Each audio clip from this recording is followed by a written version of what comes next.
The veil clung tighter with each breath, though he no longer needed to breathe. The water was not water anymore. It was air and sky, earth and memory, everything folded into one endless current. He drifted, not knowing if he floated upward or downward, because in the groom's world there was no direction, only surrender. And yet, beneath the flood, something glimmered. A surface within the depth, smooth and silver, reflecting not light but truth. He drifted closer, dragged not by his own will, but by a pull deeper than gravity. As he reached the surface, he realized it was not a mirror made by men, not glass nor metal, but the skin of the river itself turned inward, polished by centuries of vows. He leaned closer, and the reflection staring back was not his, not entirely. The face in the mirror wore his features, but behind his eyes shimmered infinite brides. Their veils fluttered where his hair should have been, their pale hands reached out from his shoulders, their voices whispered from his throat. He recoiled, but the reflection did not. It smiled with a hunger he had never allowed himself, and when he stepped back, it leaned forward. "You are not separate," the reflection said, though his lips did not move. "You never were. The river carries only one name, and it is not yours. You are ours. You are me." He tried to shout, but the water devoured his voice. Still, the reflection heard him. "I will not surrender," he mouthed. "I will not become the vow." The reflection laughed, a sound like rushing rapids breaking rocks. "You already are. Did you not feel your ribs soften? Did you not taste the river in your veins? The groom does not wait for permission. He collects." Behind him, brides moved closer, circling the mirror as though guarding it. Their veils floated like pale smoke, their eyes blank and luminous. Each one dipped her hand into the surface of the mirror, and each time a new face appeared within it. Not theirs, but his, hundreds of his reflections, twisted and varied, one with a veil, one carrying lilies, one holding the child, one kneeling in surrender. Every possibility of his fate was already written, already drowned. The newborn clutched his chest tighter, whispering with his own stolen voice, "Look deeper, father. Look at what waits." He did, and beneath the mirror's skin, shadows wreathed, not brides, not villagers, not faces he recognized. They were older, darker, vast forms whose outlines stretched beyond sight. Serpents of water, crowned in bone, figures with arms like tides and jaws like whirlpools. Each one turned slowly, sensing his gaze, and though they were beneath, he felt their hunger pressing against his ribs. The groom's voice boomed again, but softer this time, like a whisper pressed to his skulls. "More." The reflection pressed its palms against the surface. The veil on its head slipped, revealing not his face but the groom's endless abyss. And from that abyss came a tide that breached the mirror's skin, surging forward, wrapping around his wrists. It was not water, not exactly, but memory turned liquid. He saw flashes. His home, his laughter, the first time he believed he loved.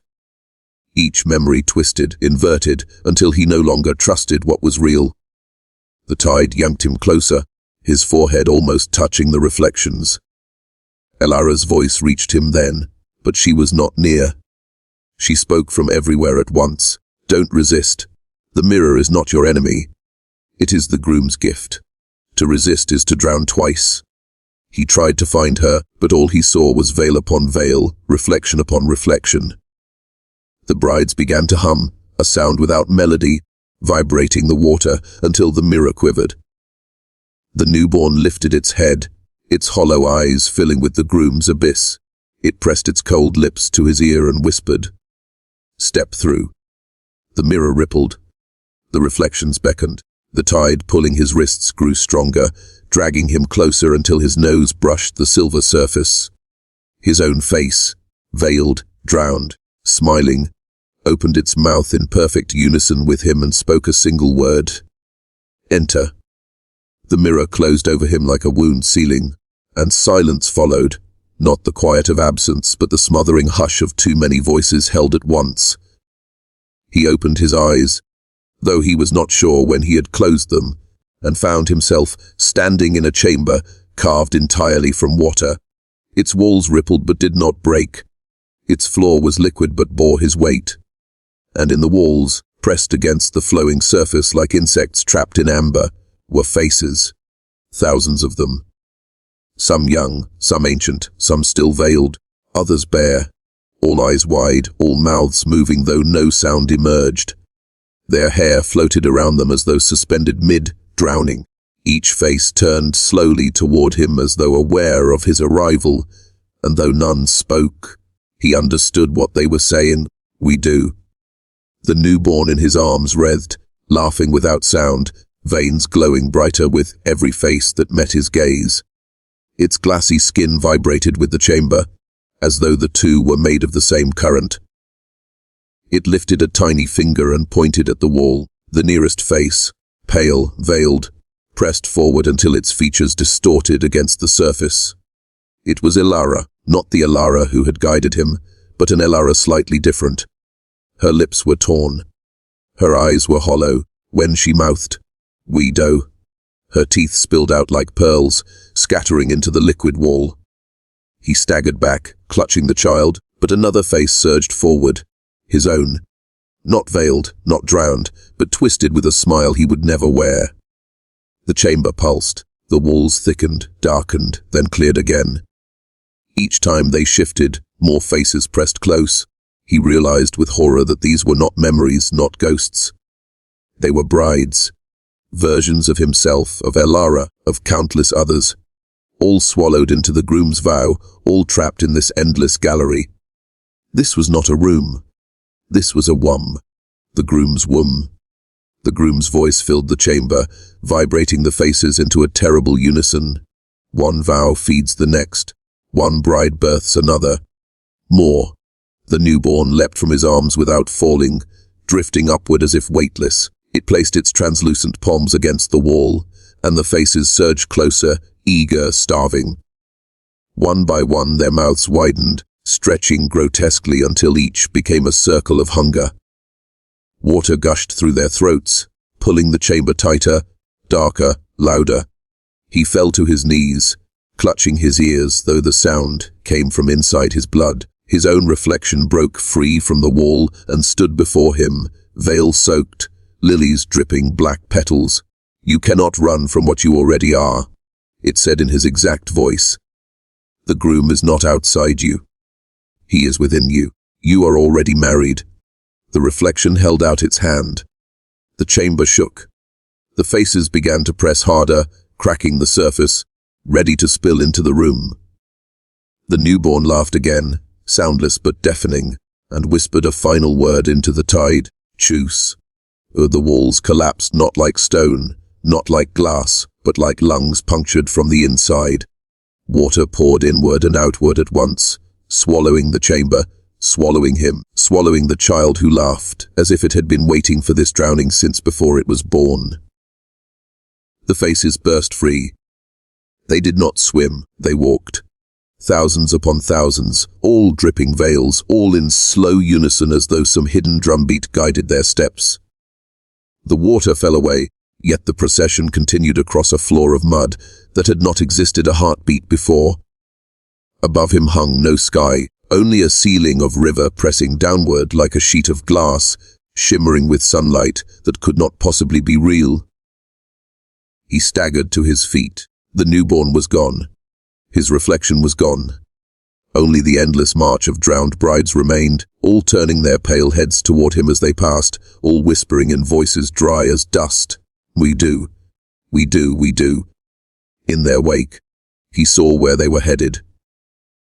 At the end of this impossible procession loomed an altar, carved not of stone but of bone, thousands of rib cages woven into a throne. It pulsed alive. Upon it sat the groom. The groom's face was always shifting, like the surface of water disturbed by wind. Sometimes it bore Elara's eyes, sometimes his own mouth, sometimes the hollow sockets of nothing, but always the veil, always the impossible weight of a figure older than any word for husband. The groom lifted one hand, and the brides halted as one body. He felt their silence press against him like a tide. You think you walked here, the groom said. The voice was everywhere, in his marrow, in his teeth, in the dark gap between heartbeats. But you were carried. Every vow carries the next. Every breath promises more. There has never been only one bride. There has only ever been the procession. The bone throne creaked as the groom leaned forward. Its ribs bent as though still breathing. You believed the vow ended with Alara. You believed it ended with you. But the vow has no ending. Each bride delivers the next. Each river births another river. The drowned brides raised their veils in unison. Beneath them, there were no faces, only water, flowing, endless, shifting. Each veil revealed another river mouth, another current, another rushing stream that screamed without sound. He stumbled back, but their waters splashed against his feet, dragging him forward. You are not the witness. The groom whispered. You are the next. The altar cracked open like a skull. From it spilled thousands more veils, more faces, more rivers. They surged toward him, not with malice but with inevitability. He could not breathe, could not move, could not scream. The groom reached out a hand of bone and water, and the last thing he heard before drowning again was the vow repeated, heavier than ever. Why do? We do, we do. And then the procession swallowed him. When the procession closed over him, he thought it would be like drowning. Lungs filling, blackness pressing down, the familiar suffocation of water. But this was different. The drowning came from the inside. His bones filled first. Hollow marrow became riverbeds, veins carved into winding streams. He felt the groom not around him but within him, sluicing through every joint, every socket, every fragile hinge of his body. He tried to scream, but what poured out was not sound. It was water. It splashed onto the procession floor, and where it struck, lilies grew instantly. Black lilies, their petals slick and shining as though coated in oil. The brides bent low to pluck them, cradling them as offerings to the groom, whispering their vow again and again. We do, we do, we do. Alara's face surfaced among them. Not one Alara, but hundreds. Alara drowned, Alara veiled, Alara torn, Alara smiling with broken teeth. Each one reached for him, but he could no longer tell which hands were hers and which were his own. The river inside him split his body into countless reflections, each one a bride, each one veiled, each one whispering the same words. We do. He collapsed, or thought he did. There was no ground anymore, only current. The altar dissolved. The groom rose, taller than any mountain, taller than any cathedral. Its veil unfurled into a horizon. Beneath it, he saw villages swallowed whole, brides walking into the water willingly, children born veiled and already chanting the vow before breath filled their lungs. The groom leaned closer. Its face was his skull, but hollowed, filled entirely with rushing black water. You cannot resist what has already been spoken, it said. You are river now. You are vow now. You are mine. And with those words, he felt his ribs crack open. Not with pain, with release. From the cage of his chest spilled a torrent of water, carrying veils, lilies, and faces. They poured into the procession, joining, multiplying, birthing new brides with each breath he lost. His own body became the river's mouth. His heart pulsed not blood but current. His bones sang not marrow but vow. Yet amid the flood, amid the thousand voices chanting one word forever, he heard something else. A single voice, low, trembling human. Lara, he whispered. And for the briefest instant, one face among the thousands stilled. Not drowned, not veiled, not torn. Elora, as she had once been, alive, warm, untouched by the groom's shadow. She reached toward him through the torrent. Her hand almost broke the surface. Almost. The groom's roar crashed through the chamber, furious, shaking every face into ripples. Do not look backward. There is no before. There is only the procession. There is only me. But her face lingered, refusing to dissolve, and he knew. If he reached for her, even once, he might tear the vow. The flood raged, tearing his body into mirrors of itself, each reflection chanting the vow, each reflection veiled in water. but her face remained. Elara, not drowned, not fractured, not 1,000 brides scattered like ash, but Elara as she had been before the groom. Her hair dark with rain, her eyes steady with something stronger than vows. She was not supposed to be here. Not in this place. Not in this endless marriage. Her hand hovered, trembling, inches from the torrent that poured out of his ribs. It quivered against the current as though fighting the groom's pull. For a moment, the roar of the groom quieted, and the only sound was the river inside his body.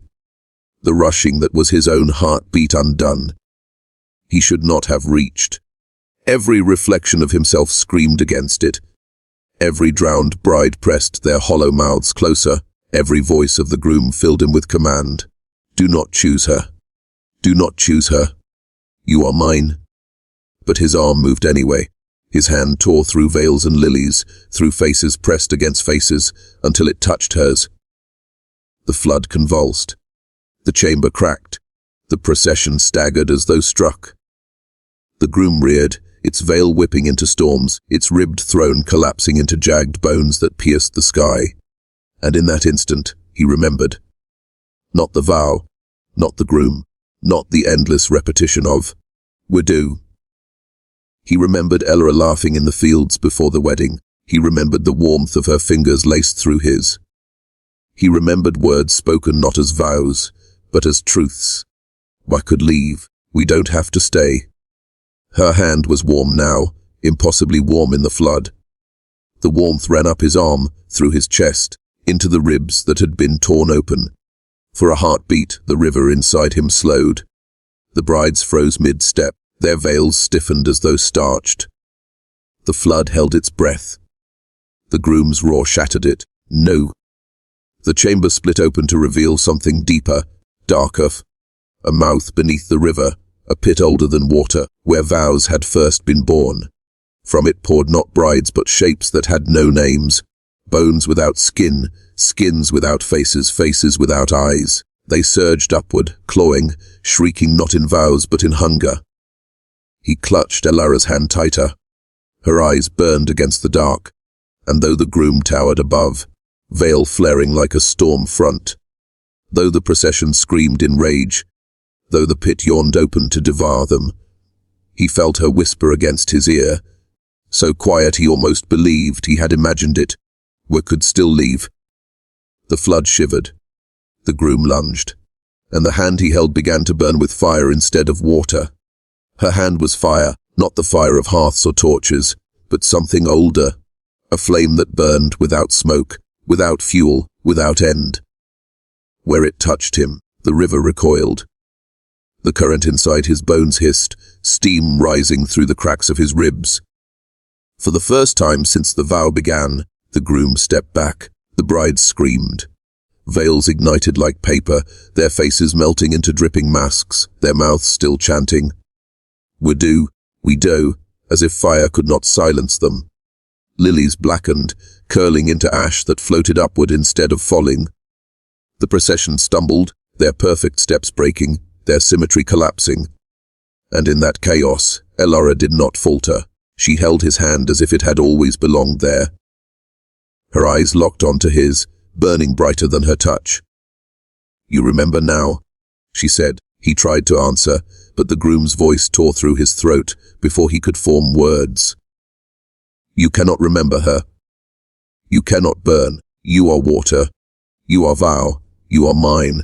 But Elara's flame seared the words away. His voice cracked into something else, a raw, human sound, desperate, jagged. A cry, his own. The groom howled, its veil swelling like a storm cloud, filling the chamber with shadows. From beneath the veil, endless hands reached, clawing, dragging. They grabbed at Elara's arms, at his ribs, at the fire that spilled between them. Each hand sizzled into smoke, but still they came. The groom would not surrender. Elara leaned closer, her lips brushing his ear. "Do not let go. If you let go, the fire dies. And when the fire dies, the river wins." He nodded, but already his grip faltered. The groom was pulling, not with hands, not with force, but with memory. It filled his head with visions. Elara drowned, Elara torn, Elara smiling through broken vows. The flood was returning, trying to wash her away. No, he gasped, clutching tighter. His ribs split wider. Steam burst upward like incense. The chamber began to collapse. The groom's veil tore open, revealing not one face, but thousands. Every bride ever taken, every groom swallowed, all of them staring with hollow eyes. Their mouths moved in unison. We do. We do. The chant pressed against him, against Elara, against the fire. For a moment the flame flickered, nearly dying. Elara's hand trembled. Her eyes flicked to his. If it goes out, she whispered, you'll never find me again. And then her hand blazed brighter, so bright it split the chamber apart. Walls dissolved into smoke, the procession scattered into ashes.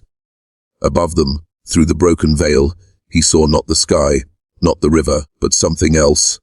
A doorway of fire pulsing, alive, waiting. Elara looked at him. Choose.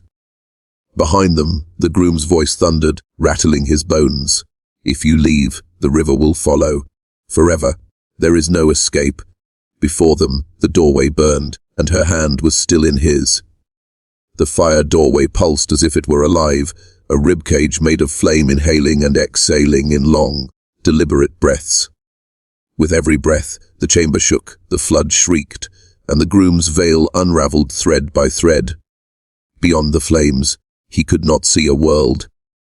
Only a shifting brilliance, a promise that something existed on the other side, though it had no name. Elara's hand gripped his like iron, her fire burning into his marrow. She leaned close, her eyes locked on the doorway.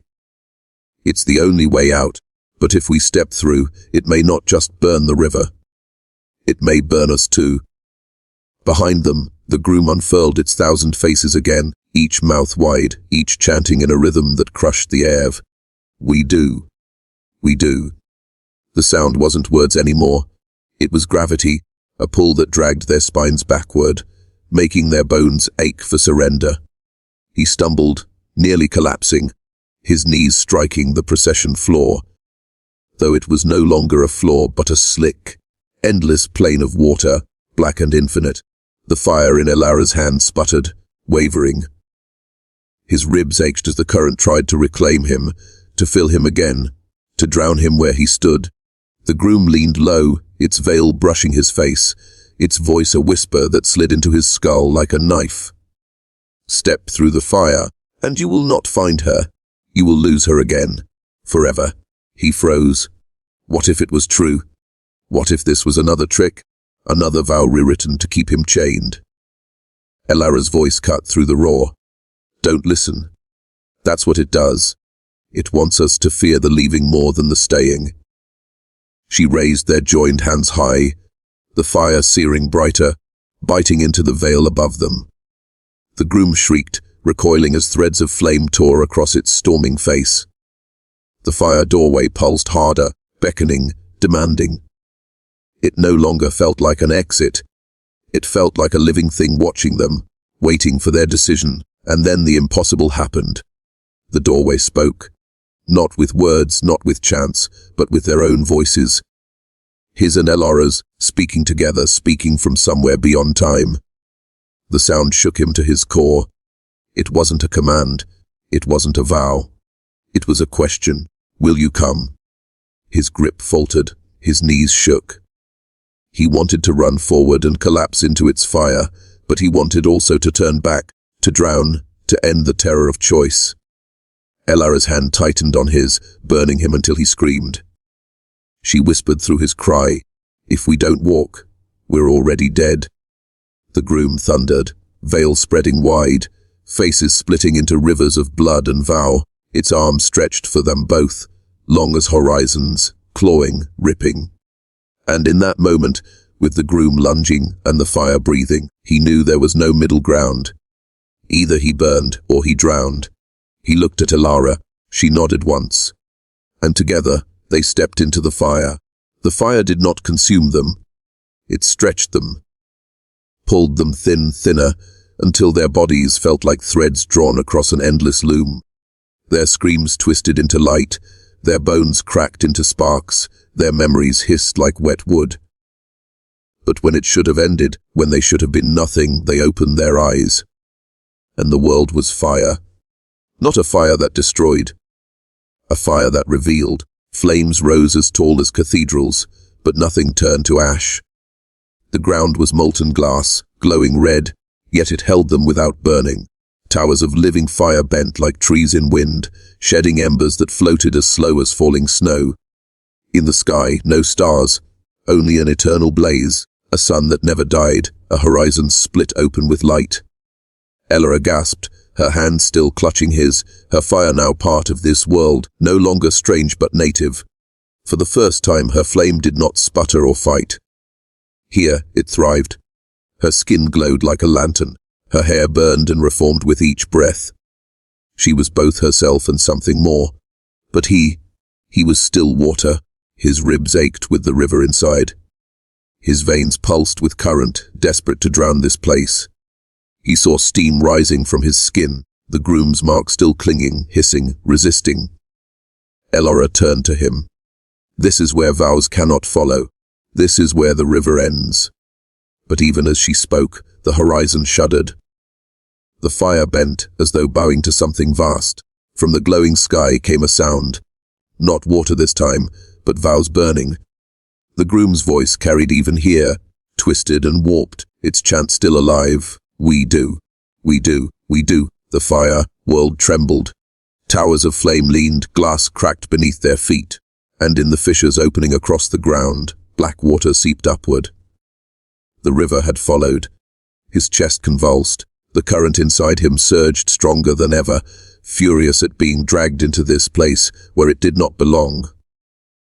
His ribs split further, water spilling into the fire world, turning flame into smoke. No, Elara shouted, pressing her burning palm against his chest. Steam erupted, scalding them both. You can fight it here. The groom is weak in this place. Burn it out! He tried. He pressed her hand deeper, letting her fire sear through his ribs. The pain was unbearable. The current thrashed, howling, trying to drown her flame, to drown him, to drown everything. He fell to his knees, body shaking, water and fire colliding until his vision went white. And in the white, he saw something, a figure. Not the groom, not Elara, himself, standing in the flames, whole, unbroken, untouched by vows. A version of him that had never been claimed by the river. A version that had chosen her before the wedding ever began. That figure reached out, hand extended, waiting. Elara's voice cut through the vision. Take it. Take yourself back before the river does. His hand trembled, caught between her burning grip and the watery flood clawing up his spine. Behind him, the fissures widened. Black water poured in rivers across the fire, world, chasing them. Above, the groom's veil pushed through the sky, smothering flames. Before him, his unbroken self waited, hand outstretched, fading with every second. He had one choice left. The fire world quaked beneath him. Veins of molten glass split wide as rivers of black water surged upward, devouring the ground. The groom's veil pressed through the sky, extinguishing flames, smothering towers of light. Its chant rolled over him in waves. We do. We do. We do. But before him stood the figure, himself unbroken. Not hollowed by vows, not drowned, not split into 1,000 mirrors. Whole, his chest unscarred, his ribs unshattered. His eyes clear, untouched by the groom's shadow. That hand stretched toward him, steady, patient. A promise that if he grasped it, the current inside him would end. Elara's voice burned beside him. Take it. Before it fades. Her hand pressed against his ribs, her flame searing through his marrow, holding the river at bay for only a heartbeat longer, but he hesitated, because the figure's eyes, his own eyes, were too calm, too clean. This was not a man who had walked into the river for love.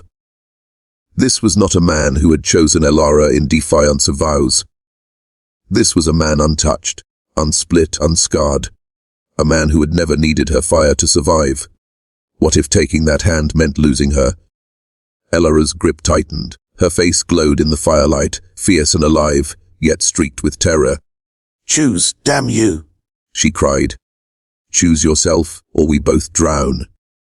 The groom roared, and black water surged higher, reaching their knees, swallowing the ground. Brides began to rise from it, their veils slick and heavy, their mouths dripping vow after vow. We do. We do. Their hands clawed at him, at Elara, at the fire that still sputtered between their bodies. The figure of himself began to dim, edges dissolving into smoke. The hand that had waited so steadily now trembled, almost gone. He reached forward, desperate. His fingers brushed against his own. Heat seared through him, a different fire than Elara's. Cleaner, sharper, merciless. For a breathless instant, he felt the river recoil, retreating, his veins drying, his ribs sealing shut.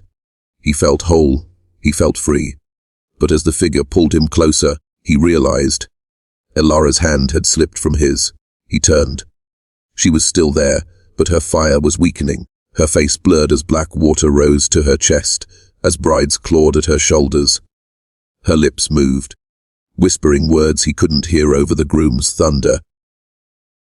The unbroken figure's grip tightened, pulling him further away from her, away from fire, away from vows, away from everything. And for the first time he understood. To be whole meant to be without her. The groom shrieked, veil crashing downward, ripping the fire world apart.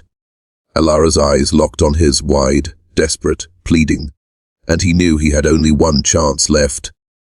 To hold onto his wholeness, or to turn back into the broken, burning thing that loved her. The groom's veil was falling, its edges like blades of black silk slicing through the fire world, smothering every ember. The ground beneath him cracked open, spilling the molten veins of forgotten vows. The chorus of brides shrieked their single prayer. We do, we do, we do. His unbroken self pulled harder.